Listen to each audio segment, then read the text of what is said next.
이 성경은 글로 기록되기 전에 이 말로 전수되었던 것들이 있어요. 그러니까 그냥 한 번에 각각의 12 이 지파가 이렇게 드렸다라고 하는 굉장히 짧은 이 글을 한 지파 한 지파 이름을 대면서 그들이 지금 수량으로는 똑같이 드린 거예요. 그러니까 그 똑같이 드린 거를 12번 반복하다 보니까 이렇게 길어진 거죠. 거기다가 또 그거를 합쳐서 얼마큼 됐고 얼마큼 됐고 얼마큼 됐다. 이렇게 이 지도자들이 드려진 그 봉헌물에 대해서 이야기하고 있습니다. 지금 드려진 것들은 두 가지 의미가 있어요. 하나는 성전의 기구들을 얘기하고 있어요. 그러니까 레위 자손들, 특별히 제사장들이 해야 될 일 중에 하나가 제사를 성전 기구들을 이게 관리하는 거잖아요.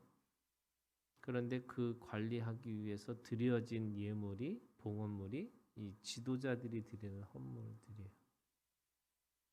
그런 의미에서 이 성전 기구조차도 공동체가 책임지어서 드려지는 거죠. 두 번째는 제물들을 드리는 거예요. 이 제사법에 5가지 제사가 있는데 특별히 오늘 이 말씀 안에는 속건제를 빼고 나머지 4가지 제사의 제물들을 드리고 있어요. 그런데 이 모든 것들은 누구의 것이냐면 이 제사장의 몫이 되는 거예요. 그러니까 12지파가 이게 세금처럼 내는 거예요. 어떤 세금이냐? 이 제사장들이 먹을 수 있도록 또 그들의 이 생활을 책임져서 해야 되는 거죠.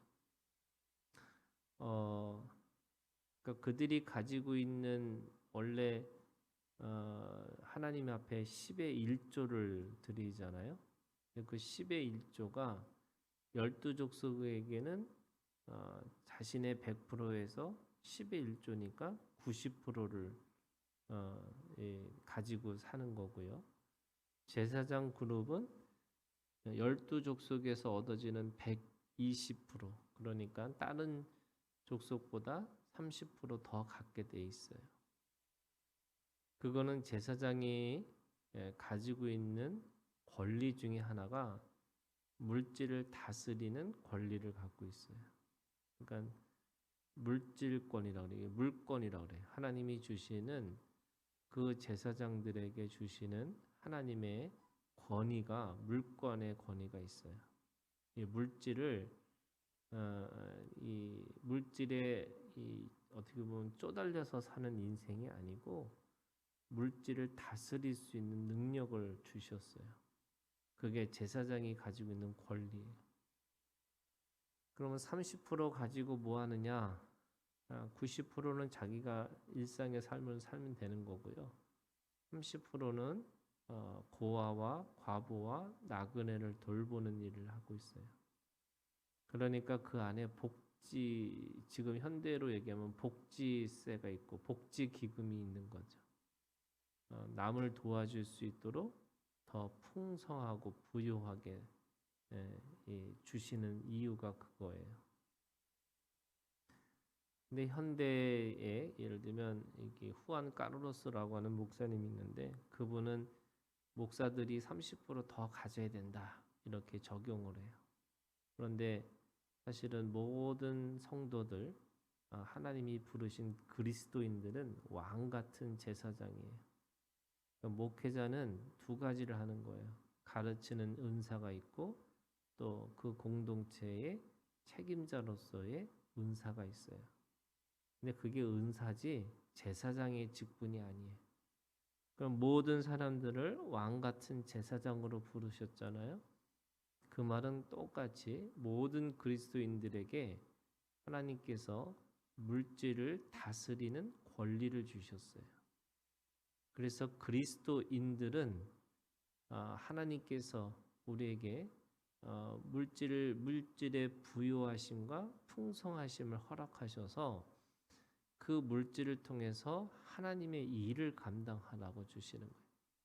물질이 일만 악의 뿌리이지만 그 물질을 통해서 또한 하나님의 나라가 세워질 수 있는 도구가 되는 거예요. 여기서 말하면 봉헌물이 되는 거고 또 거룩한 물질, 성물이 되는 거죠. 그게 하나님이 우리에게 주시는 능력이에요.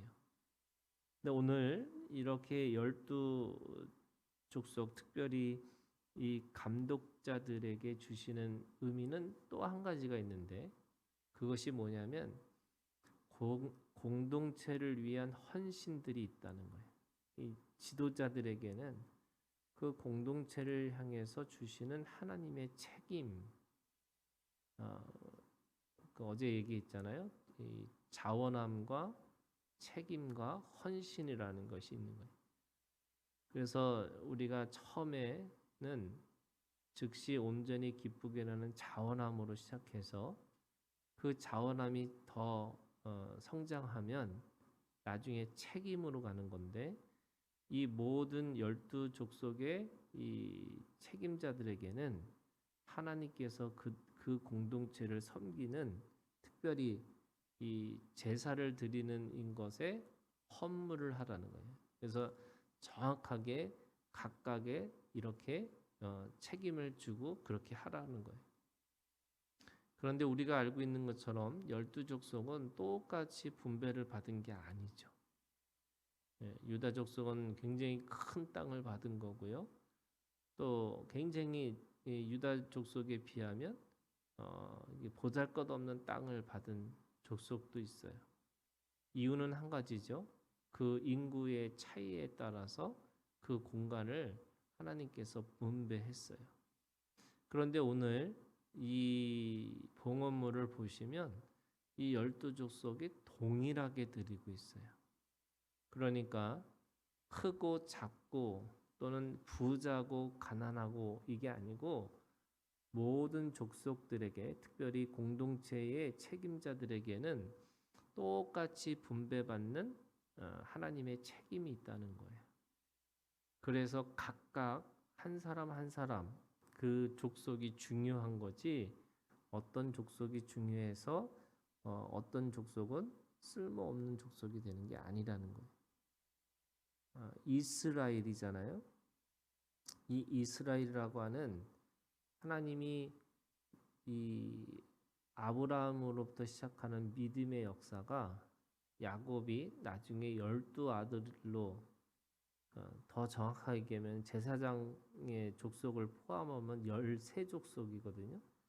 이 13족속을 포함하는 이름의 이스라엘이 된 것은 각각의 그 공동체를 향해서 책임을 가지고 살라고 하는 거예요.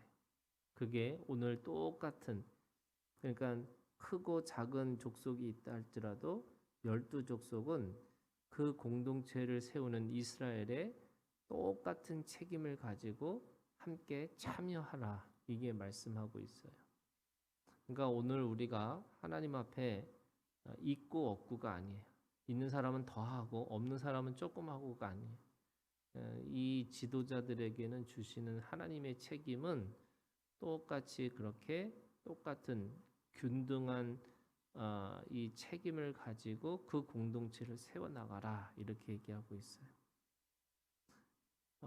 개인에 따라서 이 재물이 달라질 수 있어요. 부자는 더 예를 들면 소를 드릴 수도 있고 가난한 사람은 곡식만 드릴 수 있어요.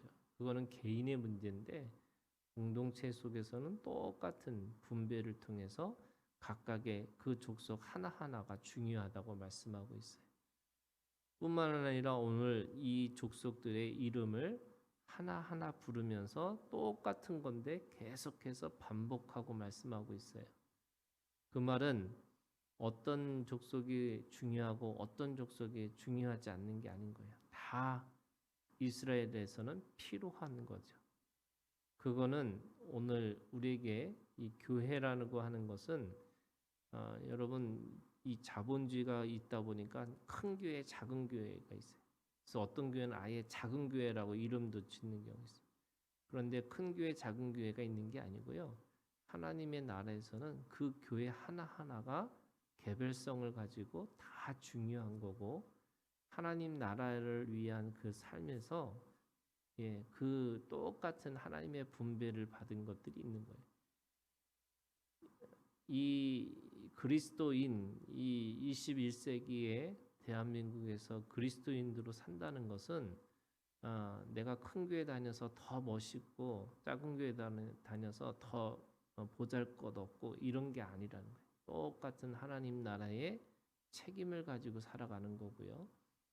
또 은사도 하나님이 더 큰 은사를 사모하라고 하는 개인에게 있어서는 그런 은사가 있을 수 있지만 하나님 나라의 큰 틀에서 보면 예를 들면 그리스도의 우리가 장성한 분량까지 자라나는 이 믿음도 있지만 각각이 하나님의 몸의 한 부분이라는 거죠. 그래서 눈이 코에게 또는 손이 발에게 내가 더 낫다 이렇게 말할 수 없다는 거예요. 다 하나하나가 다 소중한 거고 아무리 작아도 그 몸에 그 자체가 중요하다고 말씀하고 있는 거죠. 그런 의미에서 우리가 한 사람 한 사람의 책임도 있지만 이 공동체를 향한 하나님의 책임은 똑같이 우리에게 주어졌다. 그 말씀을 하고 있는 거고요. 오늘 결국 이 모든 것들을 이루었더니 마지막 89절에 결론을 이렇게 짓고 있어요. 89절 모세가 회막에 들어가서 여호와께 말하려 할 때에 증거계 위 속죄소 위에 두 그룹 사이에서 자기에게 말씀하시는 목소리를 들었으니 하나님의 소리라고 안 하고 하나님의 목소리예요. 말씀하시는 목소리. 이게 참 표현이 이게 하나님이 살아계신 거죠. 인격적으로 살아있는 존재로 말씀하고 있어요. 하나님이 이 자원함과 책임과 헌신으로 간다는 말은 도대체 뭘까라고 생각해 보면 하나님과 더 친밀한 관계로 간다는 거예요. 세상적으로 가면은 이 헌신까지 간다는 게 자기 인생에 굉장히 무게처럼 느껴져요. 그래서 내가 왜 이런 예수 믿고 내가 왜 이런 고생까지 할까? 이게 생고생이라고 생각할 수도 있고 또 세상에서 질 수 없는 이 삶의 무게가 또 우리한테는 있는 거잖아요. 그러니까 세상에 살아가는 인생의 무게도 있지만 이 그리스도인들에게는 영생의 무게가 있어요. 그 무게가 너무 버겁고 힘든 수도 있는 거죠. 그런데 왜 그걸 견디고 이길 수 있느냐? 하나님의 목소리가 우리한테 있다는 거예요. 그래서 아무리 힘들어도 하나님이 나한테 너 내 사랑이야. 내 사랑하는 아들이고 내 기뻐하는 자야. 라고 하는 그 하나님의 친밀한 이 음성을 통해서 우리가 세상에 어떤 줄 수도 없는 그런 평안이 우리 가운데 있다는 거예요. 그래서 인생의 무게가 힘든 것처럼 보이지만 사실은 하나도 힘들지 않는 거예요. 왜? 내가 하나님 앞에 이 친밀한 하나님의 소리를 듣고 살아가기 때문에 그런 거고요. 하나님이 나에게 말씀하시는 것으로 듣고 살기 때문에 그런 거예요.